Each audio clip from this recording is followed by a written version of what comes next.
धर्म ग्रंथ है, उसमें एक घटना आती है। वहां और हिंदू धर्म में जो प्रचलित घटना है, उन दोनों में कितना तादात्म्य है, कितना साम्य है, ये देखने लायक है।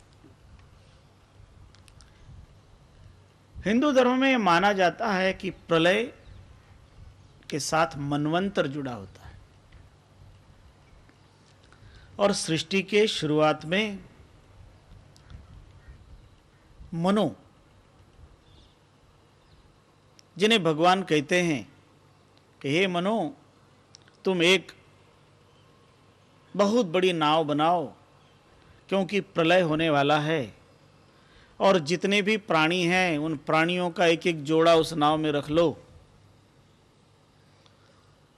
और इस प्रलय में से तुमको बचाने के लिए मैं तुम्हें मार्गदर्शन करूंगा।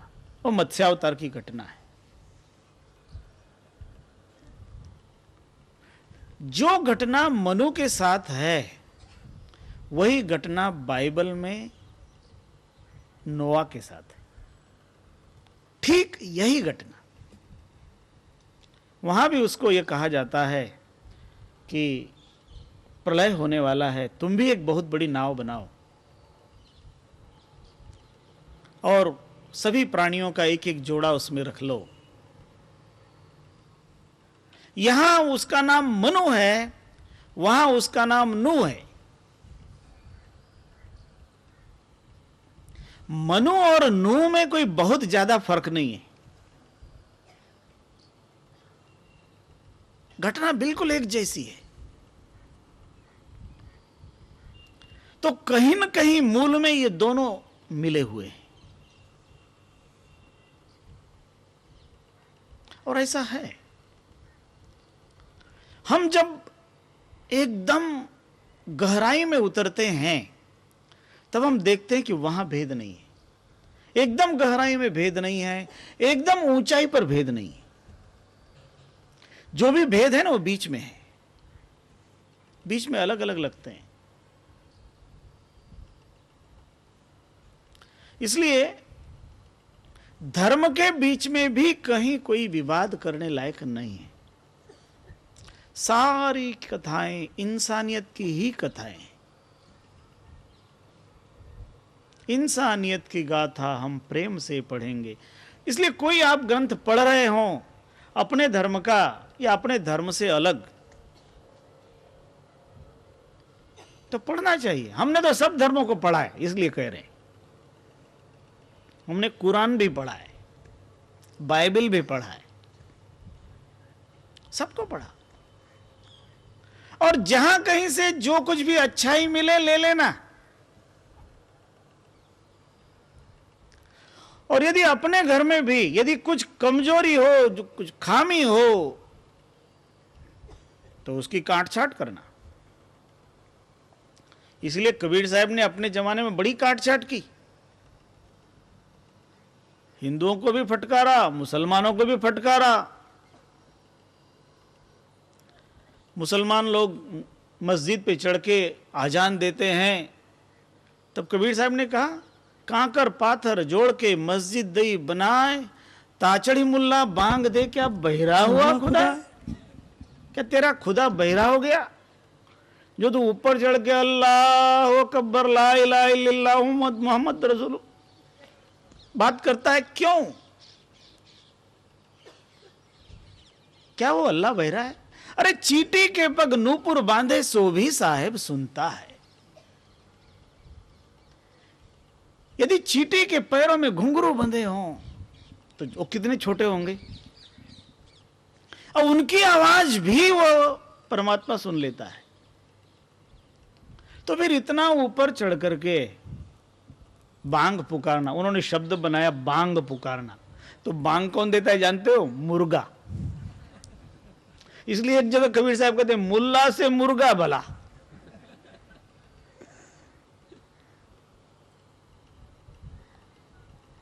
पंडित से गधा भला, आन देव से कुत्ता, मुल्ला से मुर्गा भला शहर जगावे सुत्ता। ये कबीर साहब की साखी है। कोई कोई पंडित ऐसा होता है ना, वो ग्रंथों को बोझ लेके चलता है, उसके अंदर के सार को नहीं स्वीकार करता, बोझा लिए हुए रहता है। कह रहे तेरे से तो गधा अच्छा है, क्योंकि वो जो बोझा ढो रहा है वो किसी के काम आ रहा है। झूठे ग्रंथों का बोझ लेकर घूमने वाले से गधे को अच्छा कहा। और मुल्ला से मुर्गे को अच्छा कहा। बिल्कुल सूर्योदय के समय बांग पुकारता है, सारे शहर को जगाता है। इसलिए विवाद करने का कोई कारण नहीं। जहां गड़बड़ी हो उसको हटाओ। अपने घर में भी यदि गड़बड़ी है तो उसको हटाओ, और दूसरे की कुछ अच्छाइयां हैं ना तो अपनाओ, और तभी वास्तव में सबका भला है। अच्छाइयों को अपनाएं और बुराइयों को हम दूर करें।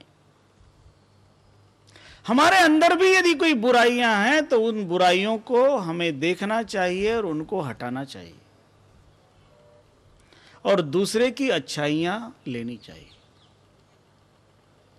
जो व्यक्ति इस तरह से अपने आप का विश्लेषण करता रहेगा, वास्तव में वही सुखी होगा।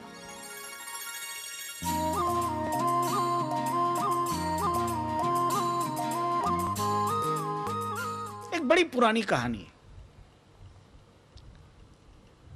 परमात्मा ने इंसान को धरती पर भेजा तो उस समय उसको 2 गठरियां दी। एक गठरी में उसके अपने गुण दोष थे और दूसरी गठरी में उसके पड़ोसी के गुण दोष थे, और उसको कहा कि अपने पड़ोसी की गठरी को तुम पीठ के पीछे डाल देना और अपनी जो गठरी है उसको आगे रख लेना और उसको खोलते जाना, पीछे वाली को मत खोलना। और ये इंसान एक ऐसा प्राणी है ना कि जो न करने को कहो वही करना चाहेगा। इसलिए उसने क्या किया, अपनी गठरी पीछे डाल दिया कि इसको कभी नहीं खोलना, और पड़ोसी की गठरी आगे रख लिया, उसको खोलते जाना। इसलिए उसको दूसरे के ही दोष दिखाई पड़ते हैं, अपने दोष नहीं दिखाई पड़ते। बस यही गड़बड़ी है। आदमी दूसरों के दोष देखता है, लेकिन आदमी को खुद के दोष देखने चाहिए और उन दोषों को दूर करने के लिए प्रयत्न करना चाहिए। इसलिए कहते हैं व्यक्ति को विवेकी बनना है, और जो सत्संग है ये सत्संग व्यक्ति को विवेकी बनाता है। इसलिए बार बार सत्संग करना चाहिए। एक बार में विवेक प्राप्त हो जाए और आपके जीवन में उतर जाए तो आप धन्य हो गए। लेकिन हम सुनते हैं फिर भूल जाते हैं, फिर सुनते हैं फिर भूल जाते हैं, इसलिए बार बार सुनना पड़ता है। इसलिए कबीर साहब कहते हैं, नित खरसान लोह गुण छूटे, नित की गोष्ठी माया मोह टूटे। खरसान पर छुरी को वारंवार जब घिसा जाता है तो वो छुरी जंग को हटा करके एकदम चमकने वाली बन जाती, चमकाहट आती उसमें।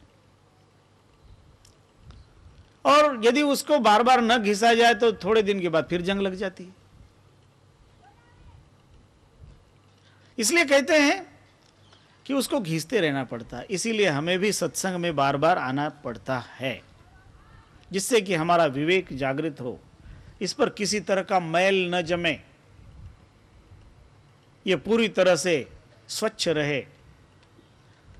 और इसी कारण विवेकी बनने के लिए कहा है। और विवेक आने से मनुष्य के जीवन में शुभ अशुभ का उसको ख्याल आ जाता है। क्या कर्म करने लायक है, क्या कर्म करने लायक नहीं है, इसका भी ख्याल आता है। और जो करने लायक कर्म हो, उस कर्म करने की शुभ इच्छा उसके जीवन में जगे, अशुभ इच्छाएं दूर हो जाए। ये सारे शुभ अशुभ, शुभ भावनाएं अशुभ भावनाएं आदि, पत्र पुष्प, इस मनुष्य के जीवन में लगते रहते हैं। यही बात सदगुरु कबीर साहब धर्मदास जी को समझाते हैं। तेभ्यस्तु पंचभूतानि जातानि चोपशाखिका ततो जातानि पत्राणि प्रकृतिर्पंचविंशति प्राणिनां वासनाः सर्वा शुभा एवाशुभास्तथा ताश्च गायन्ति पुष्पाणि सार शब्दविदो जनाः। मनुष्यों की जो शुभ अशुभ वासनाएं हैं, ये वासनाएं ही उस वृक्ष के पुष्प आदि हैं। यह सार तत्व के जानने वाले महापुरुष कहते हैं। फलानि पुत्र पौत्राद्या सुकृतं दुष्कृतं तथा बीजं वृक्षमयं भूत्वा तिष्ठेत भिन्नम शिरोमणि। कहते हैं उसी वृक्ष के जो फल हैं पुत्र पौत्रादि, वो क्या है? कहते हैं वो सुकृत और दुष्कृत है। जो आदमी शुभ कर्म करता है, अशुभ कर्म करता है, वही शुभाशुभ कर्म ही उस वृक्ष के, विश्व वृक्ष के संतान है। विश्व वृक्ष समासेन समूलः कथितो मया छित्वैनं विवेकेन बीजम धारय धर्म भो। हे धर्मदास जी, उस वृक्ष का छेद करके विवेक को धारण करो। कारण सर्वोत्तम तत्व वो विवेक है। और जब जीवन में विवेक आ जाता है तो उस विवेक के कारण व्यक्ति के कर्म अपने आप सुधर जाते हैं। जो भी कार्य वो करेगा वो विचार पूर्वक करेगा, कोई कार्य वो बिना विचारे नहीं करेगा। क्योंकि विवेक और विचार ये दोनों सगे भाई हैं, साथ साथ ही चलते हैं। इसलिए जब मनुष्य विवेकी बनता है तो विचारवान भी बन जाता है। और जो विवेक विचार से चलेगा उसके कार्यों में दोष नहीं रहेगा। मूलम यच्छबलम ब्रह्म तन्नाम ओंकार एव हि जगन्मये न जाते न तेनेदम धार्यते जगत। विश्व की चर्चा कर रही, ये विश्व की चर्चा हो रही। जो शबल ब्रह्म है, कहते हैं जो जगत का मूल है, उस मूल को हम ओंकार के रूप में देखते हैं। उस ओंकार में भी 3 गुण हैं। उस ओंकार में ही पंचतत्व है।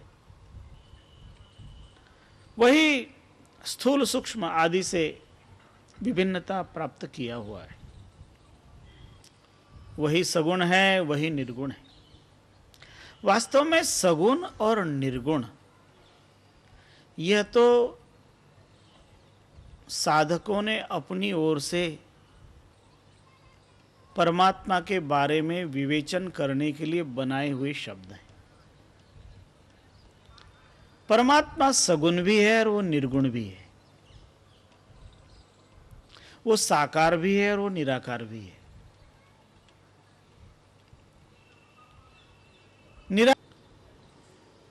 जेते मर्द औरत उपाने सो सब रूप तुम्हारा, कबीर पोंगरा अल्लाह राम का सो गुरु पीर हमारा।